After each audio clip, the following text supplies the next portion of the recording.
It's late. I wouldn't be calling at this hour if I didn't need the quiet. Night has a way of lowering your guard. You can hear your own thoughts breathe when everything else finally goes still. I need to say this plainly, even if it's hard to hear myself say it. I think I was already gone long before anything was ever said out loud. There was no single moment, no breaking point, no clear line where things fell apart. That's what troubles me the most. I didn't leave in anger.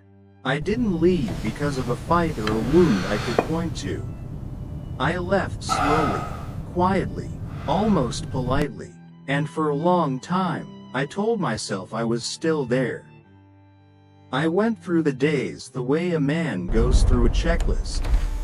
Wake up, get dressed, eat, work, come home, sit in the same room, ask the same questions, answer the same way. I knew my lines. I hit my marks. From the outside, it probably looked like commitment. Inside, I was somewhere else. I remember sitting across from you, the television talking for both of us, and realizing I hadn't really looked at your face in days. Not because I didn't care, but because I didn't want to notice what I might see there. Or what you might see in me. I responded out of habit. Nods, short answers, half smiles. I stayed busy because busyness gave me cover. If I was tired enough, if the day was full enough, there wouldn't be room for the conversations I didn't know how to have. I told myself I was protecting the peace. But sometimes I wonder, was I protecting the marriage, or was I protecting myself? There was a time when being with you felt like arriving somewhere. When I wanted to tell you things before anyone else. When silence between us felt shared, not empty. I remember laughing without effort. Listening without checking the clock.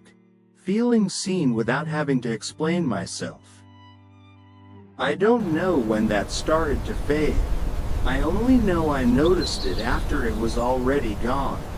Like realizing you've been holding your breath for years without knowing why. The hardest truth to admit is this: I chose silence. Over and over. Not because I didn't have feelings, but because naming them felt dangerous. If I stayed quiet, nothing would change. And change scared me more than distance. So I stayed, physically, reliably, respectfully, and emotionally.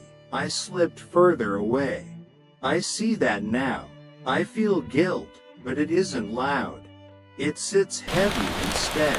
I think about all the chances I had to show up differently. To say, I'm not okay, or I miss this, or even, I don't know what I'm feeling, but I don't want to disappear. I think about how much courage that would have taken, and how little courage it took to say nothing. I don't blame you. I need to say that clearly. This isn't about what you did or didn't do.